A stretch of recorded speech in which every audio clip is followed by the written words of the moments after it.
Et le thème du message aujourd'hui, c'est la foi qui aboutit. Result Measured Faith. Donc, depuis quelques semaines, si vous visitez avec nous, je vous mets au parfum, on est en train d'étudier ce livre sur la foi. On utilise le livre comme un tremplin pour explorer différentes dimensions, différents aspects de la foi. Donc, ce matin, nous allons parler d'un type de foi qui aboutit à des résultats concrets, si j'ai bien compris le chapitre. OK? Donc, pour moi, c'est un sujet tellement important parce que la relation entre notre foi et la réalisation de notre prière ou de nos prières est tellement importante qu'elle peut affecter toute notre vision sur nous-mêmes, sur Dieu et sur notre vie sur terre. Donc, ce matin, ce que je vous propose, c'est de partager avec vous le fruit de mes réflexions basées sur plusieurs années de vie chrétienne. Ça fait 25 ans depuis que je suis disciple. Et donc, c'est ce que je vous offre ce matin. J'espère que mon partage va vous pousser à la réflexion et à approfondir votre foi. Donc, selon l'auteur, l'auteur affirme que la foi se mesure par les résultats. En d'autres mots, le fruit de ta foi est un indicateur de la mesure de ta foi. Une grande foi produira certainement de grands résultats. Est-ce que l'Église peut dire Amen? Amen.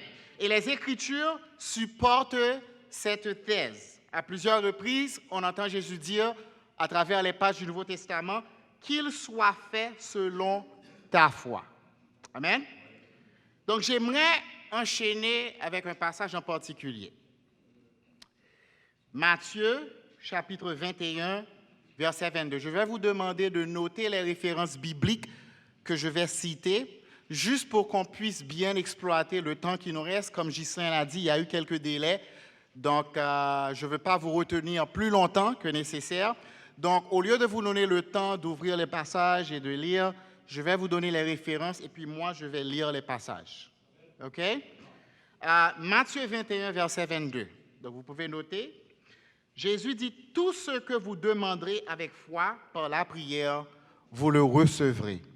Tout ce que vous demanderez avec foi par la prière, vous le recevrez. » Amen? OK. Moi, si vous me connaissez bien, j'ai un côté analytique qui me pousse à décortiquer les pensées, les thèses et à les regarder sous plusieurs angles. Donc, lorsque j'entends ce passage de Jésus, la première question qui me vient à l'esprit, c'est de me demander, est-ce que c'est un passage qu'on peut prendre dans son sens absolu? Est-ce que c'est un passage qu'on peut prendre en silo? Est-ce que c'est un passage qu'on peut prendre hors d'un contexte particulier? Puis, c'est sûr qu'il va y avoir des opinions partagées là-dessus. Certaines personnes vont dire non et certaines personnes vont dire absolument oui. Puis moi, on va aller avec la dernière thèse. Si c'est un passage qu'on peut prendre dans son sens absolu, il y a automatiquement deux conclusions qui découlent de cette position. Si on prend ce passage et on dit quelle que soit la requête présentée avec foi, inéluctablement, ça doit aboutir à une réponse positive de cette prière. Donc, si c'est ce qu'on croit, il y a deux conclusions inévitables. La première, c'est que si j'ai la foi, tout ce que je demande à Dieu, je l'obtiendrai. Ça veut dire que je peux prier pour la mort de mon ennemi.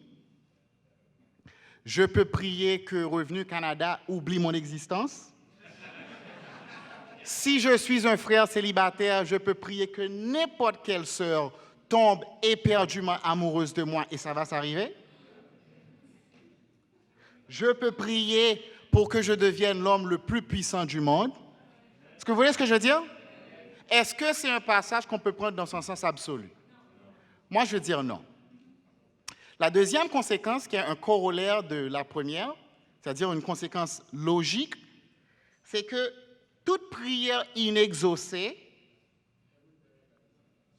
est forcément le résultat d'un manque de foi. Puis il faut bien comprendre, ça peut être un paradigme, une façon de voir les choses, une perspective dangereuse pour ta foi chrétienne. Parce que si tu crois qu'à chaque fois qu'une prière n'a pas été exaucée, c'est de ma faute parce que je manque de foi, ça va te mettre dans une situation où ta relation avec Dieu est trouée de doutes et d'insécurité. Donc moi, dans mes réflexions, voilà ce qui m'aide à faire l'équilibre. Puis c'est bien d'équilibrer un passage de la Bible avec un autre. Puis souvent, un passage représente seulement un côté de la pièce. Puis il faut trouver d'autres passages qui puissent complémenter pour avoir l'image globale des Écritures. Donc le passage qui me vient en tête n'est autre que 1 Jean, chapitre 5, versets 14 à 15. Encore une fois, pour sauver du temps, je vais vous demander d'écrire la référence et puis je vais commencer à lire. OK? 1 Jean 5, 14 à 15. Jean nous dit, nous avons auprès de lui cette assurance. Si nous demandons quelque chose conformément à sa volonté, il nous écoute. Et si nous savons qu'il nous écoute, quelle que soit notre demande, nous savons que nous possédons ce que nous lui avons demandé. Donc ici, le Jean réitère ou réaffirme les paroles de Jésus. Tout ce que vous demandez avec foi, vous allez l'obtenir. Cependant, Jean introduit presque subtilement une condition. J'espère que vous l'avez noté. Il dit, nous avons auprès de lui cette assurance si nous demandons quelque chose conformément à sa volonté. Donc, est-ce que toutes les prières offertes avec foi aboutissent à un exaucement de cette prière? Je vais dire absolument oui, si et seulement si ces prières rentrent dans la volonté de Dieu. Ce qui devrait inciter immédiatement une question de notre part, qui est « Qu'est-ce que la volonté de Dieu ?» J'aime ça quand la classe suit. Qu'est-ce que la volonté de Dieu? Puis cette question, pour moi, est fondamentale à cette thématique qu'on débat ce matin, vivre une vie avec une foi radicale. OK? La foi agit, mais il faut que ça soit dans la volonté de Dieu. Donc, une foi qui aboutit, pour moi, est tout d'abord une foi qui cherche la volonté de Dieu. Donc, je vous demande de vous poser cette question. Est-ce que vous êtes une personne qui, au quotidien, cherchez la volonté de Dieu? La réalité, c'est que, en toute honnêteté, il y a plein de gens en dehors de l'Église et dans l'Église qui sont obsédés, c'est le mot qu'il faut employer, par leur volonté, ce qu'ils veulent eux-mêmes. Et ils approchent Dieu pas avec une humilité et une ouverture d'esprit et un désir de connaître la volonté de Dieu, mais plutôt avec une attitude qui se veut imposer sur Dieu. Voilà ce que je veux, Dieu. Et je viens à tes pieds avec foi, donc par conséquent, il faut absolument que tu me donnes ce que je veux. Et pourtant, l'un des principaux piliers de la foi chrétienne, c'est la soumission, la quête premièrement, de la volonté de Dieu et la soumission à la volonté de Dieu. Est-ce que vous êtes là avec moi? Ça me fait penser à un film que j'ai vu il y a plusieurs années. Puis ce n'est pas nécessairement un film que je recommande, on ne va pas entrer dans les détails, mais il y a juste une allégorie, si vous voulez, une illustration qui se prête très bien à ce qu'on débat ce matin. Le film s'appelle Along Came Polly. C'est un film avec Ben Stiller, Jennifer Aniston et autres. Mais il y a un caractère, un personnage très intriguant dans ce film. Il est joué par l'acteur Philip Seymour Hoffman. Puis le personnage, c'est un gars qui, lorsqu'il était jeune, a eu l'opportunité de participer à une série télévisée, donc il était connu de tout le monde. Puis, pour des raisons qu'on ignore, sa carrière d'acteur ne s'est pas épanouie. Il n'a pas réussi. Au lieu de devenir la vedette, la star dont il avait rêvé, il se retrouve avec des petits rôles, des petits personnages dans des films un peu à l'ombre.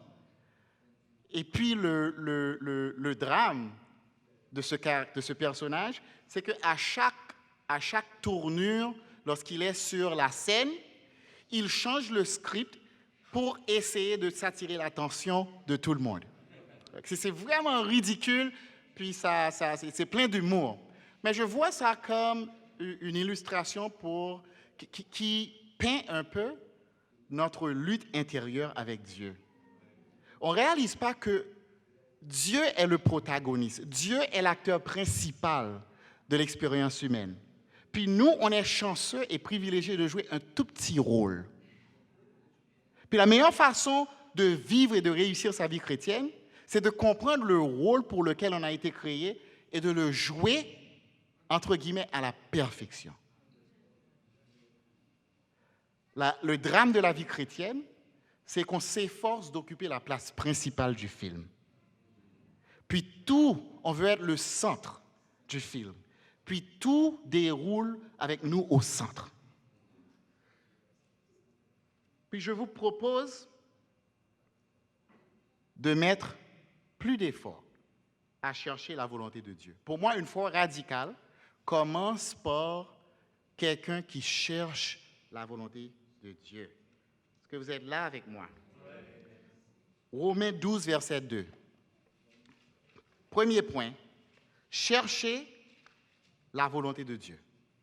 Vous voulez vivre une foi radicale, cherchez la volonté de Dieu.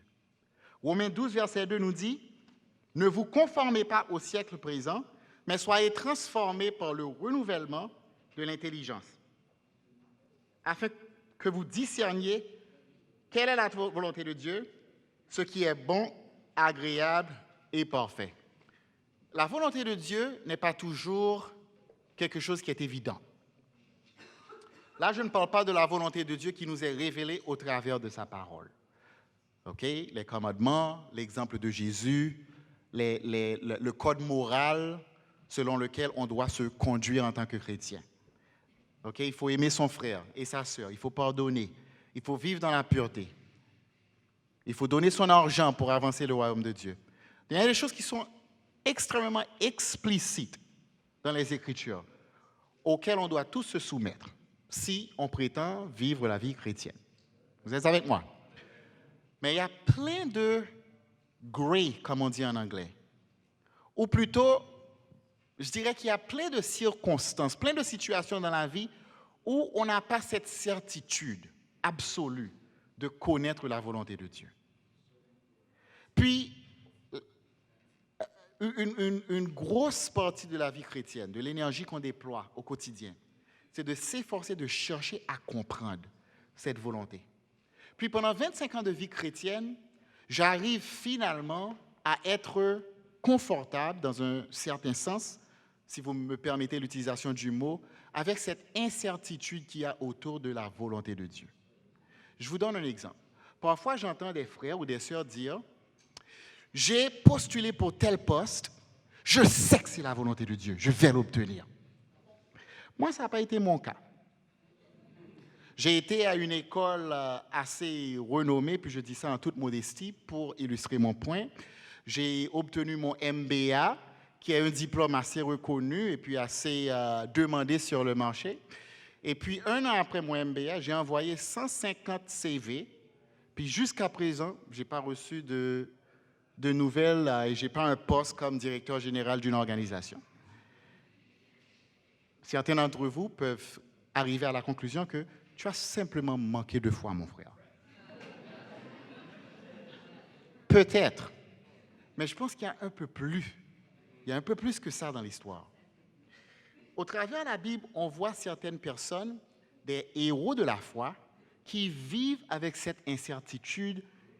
Quelle est la volonté de Dieu dans des circonstances précises? On n'a pas le temps d'explorer en largeur, mais je vais vous donner quelques références. Josué et Caleb, par exemple.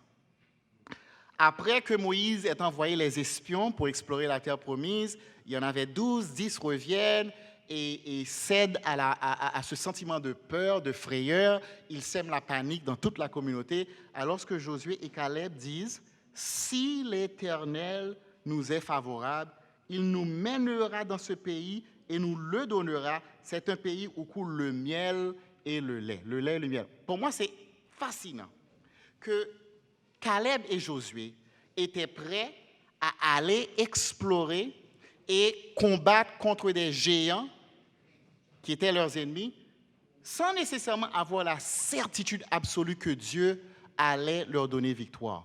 Ils disent, si Dieu nous est favorable. Pour moi, ça c'est la foi. Il n'y a aucune prétention là-dedans. Parce que Dieu nous dit que ses voies sont au-dessus de nos voies. Ses pensées sont au-dessus de nos pensées. Il n'y a aucune façon humaine possible de cerner et de comprendre toute la volonté de Dieu. Encore une fois, je ne parle pas de la volonté de Dieu qui nous est révélée dans les Écritures. Je parle de la volonté de Dieu qui s'applique dans des situations précises, spécifiques. J'espère que je ne trouble pas votre foi par mon partage. Mais je vous invite à aller creuser dans les Écritures. Autre exemple, Shadrach, Meshach et Abednego, vous connaissez l'histoire. Ils se retrouvent en face du roi, face à la fournaise ardente, et ils disent au roi, écoutez bien, voici, notre Dieu que nous servons peut nous délivrer de la fournaise ardente, et il nous délivrera de ta main au roi. Sinon, sache au roi que nous ne servirons pas tes dieux et que nous n'adorerons pas la statue d'or que tu as élevée. Daniel 3, 7 à 18. Encore une fois, on voit cette incertitude, ce doute. Mais c'est un doute acceptable. Parce que malgré ce doute de qu'est-ce que Dieu va faire, ils sont quand même prêts à obéir à Dieu. Est-ce que vous voyez ce que je veux dire? Ils ne disent pas au roi, nous avons la certitude absolue qu'il y a une seule tournure possible des événements. Ils disent non, on croit que Dieu va nous délivrer. Mais il y a cette possibilité, au-delà de ce qu'on comprend, que Dieu peut glorifier son nom en nous laissant brûler dans le feu également. Et quelle que soit la volonté de Dieu, on est prêt à donner notre vie pour Dieu. Ça, frères et sœurs, c'est la foi que Dieu recherche. On voit Jonathan et son lieutenant face à une situation terrible où l'armée d'Israël était dispersée dans les montagnes et ils étaient les deux seuls à faire face à l'ennemi qui était l'armée des Philistins. Écoutez les paroles de Jonathan, le fils de Saul. Il dit à son lieutenant, Jonathan dit au jeune homme qui portait ses armes, « Viens et poussons jusqu'au poste de ces incirconcis. Peut-être l'Éternel agira-t-il pour nous, car rien n'empêche l'Éternel de sauver au moyen d'un petit nombre comme d'un grand nombre. » Peut-être. Ça veut dire quoi? Ça veut dire qu'ils ont une confiance absolue en la puissance de Dieu de faire quelle que soit la chose qu'il veut réaliser. Cependant, leur connaissance est limitée par rapport à la volonté de Dieu, d'où ce peut-être. Le peut-être n'est pas indicateur d'un manque de confiance en la puissance de Dieu. Le peut-être est simplement un indicateur de la volonté de Dieu qui révèle leurs limites mentales à comprendre tout le plan et toute la volonté de Dieu. Amen. Puis moi, depuis plusieurs années, c'est comme ça que j'essaie de vivre ma vie. Je ne connais pas la volonté de Dieu. Est-ce que Dieu veut que je sois un directeur exécutif? Peut-être, peut-être pas. Mais la réalité, c'est que ma foi me permet de vivre dans la joie et la confiance en Dieu, quelle que soit la situation et quelles que soient les circonstances. Parce que je crois de tout mon cœur et de toute mon âme que Dieu m'aime et qu'il veut mon bien absolu. Donc, quelle que soit la situation dans laquelle je me trouve, au fort de ma douleur, j'ai cette confiance que Dieu est avec moi et qu'il veut accomplir de grandes choses. Il me suffit d'ouvrir mes yeux pour voir la direction dans laquelle il me dirige.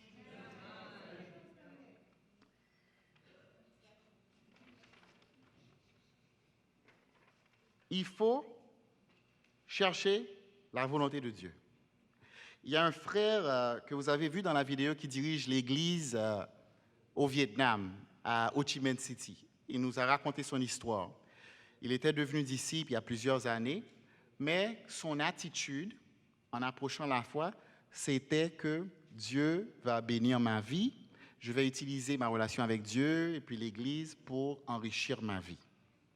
Donc, dans ses propres mots, il a dit, je vais le dire en anglais, c'est difficile de traduire en français, I was a taker. J'étais un preneur, quelqu'un qui voulait accepter et prendre des autres. Il est venu à l'église, puis son idée, c'est qu'est-ce que Dieu peut me donner? Qu'est-ce que Dieu peut faire pour moi? Puis il a dit, ma vie chrétienne n'a pas duré. Après 8 mois comme ça, j'ai quitté la foi. Puis il dit, j'ai appris bien des leçons dans le monde, puis je suis revenu quelques années plus tard avec une nouvelle attitude. J'ai finalement compris les évangiles. Et j'ai dit, au lieu d'être un preneur, je vais être un giver, un donneur. Et puis, c'est ça, l'une de ses convictions les plus profondes, il enseigne tous les disciples. Maintenant, il dirige toutes les églises au Vietnam. Et c'est un aspect intrinsèque, fondamental des frères et sœurs au Vietnam. On est des donneurs. We are givers. Dieu nous a déjà tout donné. On vient à l'église pour donner.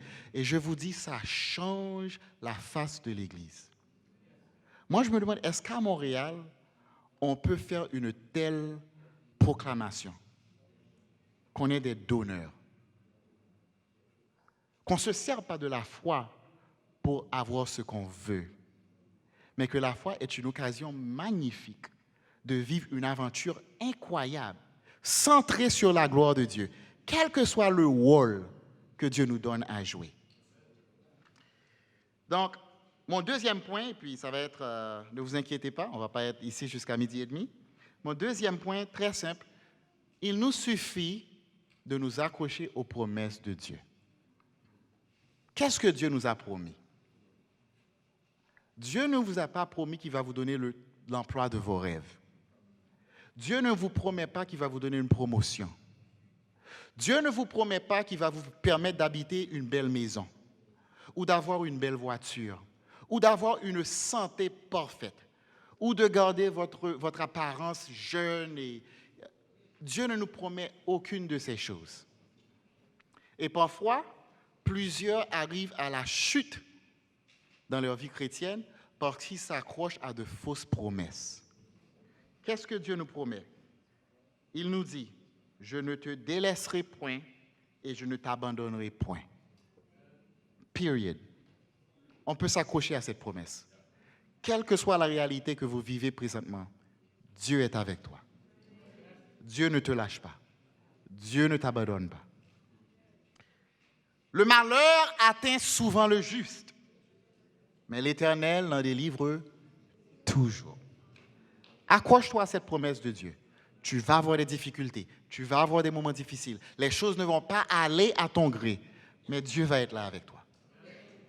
J'ai été jeune, j'ai vieilli, et je n'ai point vu le juste abandonné, ni sa postérité mendiant son pain.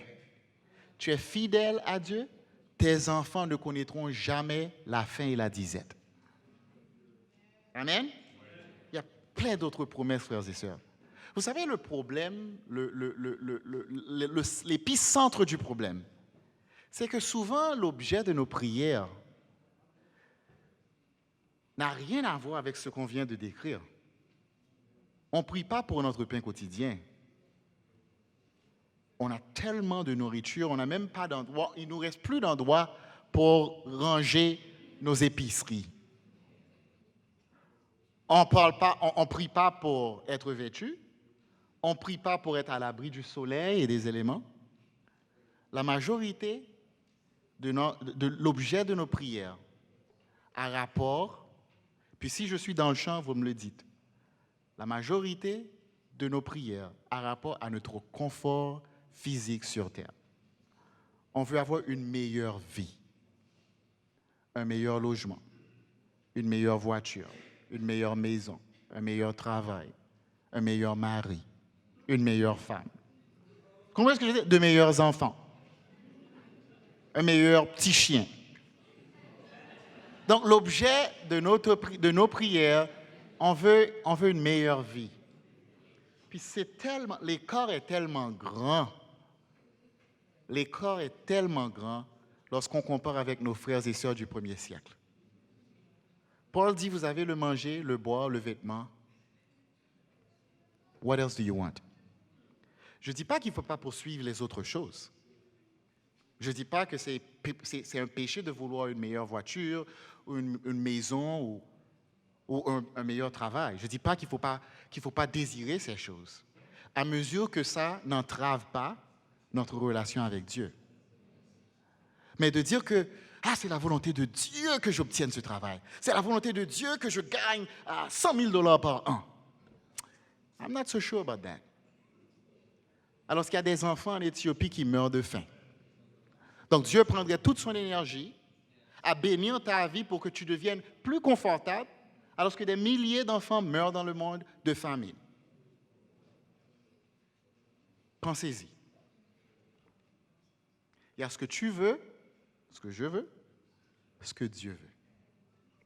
Frères et sœurs, concentrons-nous sur la volonté de Dieu. En conclusion, 4 choses pour moi qui décrivent la foi. Premièrement, faire confiance à Dieu, quelles que soient les circonstances. Ça, c'est une foi radicale. Ça me fait penser à Joseph, le fils de Jacob, qui a tellement souffert, pourtant qu'il s'est accroché à la volonté de Dieu. Tu veux être connu pour une foi radicale, fais confiance à Dieu, quelle que soit ta situation. Deuxièmement, comprends que Dieu a un plan pour ta vie et cherche à l'accomplir.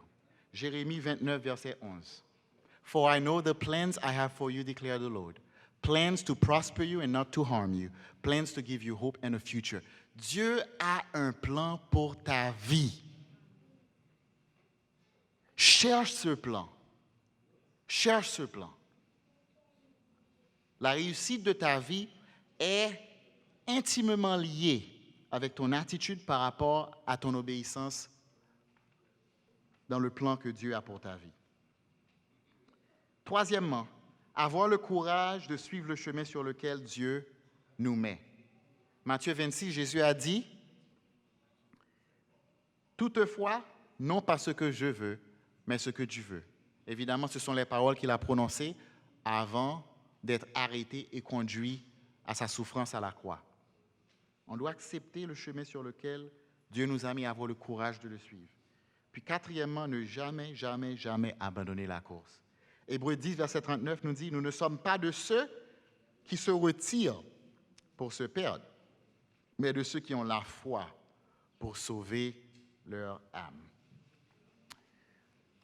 Dans 100 ans, dans 1000 ans, dans 10 000 ans, dans 100 000 ans, lorsque le temps perd son importance comme notion, lorsque l'espace ne représente plus qu'une notion lointaine pour nous, lorsque nous aurons été transformés à l'image de Jésus, resplendissant de sa gloire éternelle, je vous garantis, comme la Bible le dit, les tribulations présentes que nous vivons représenteront un grain de poussière comparé à la gloire immense qui va nous engloutir. Que Dieu vous bénisse, chers frères et sœurs.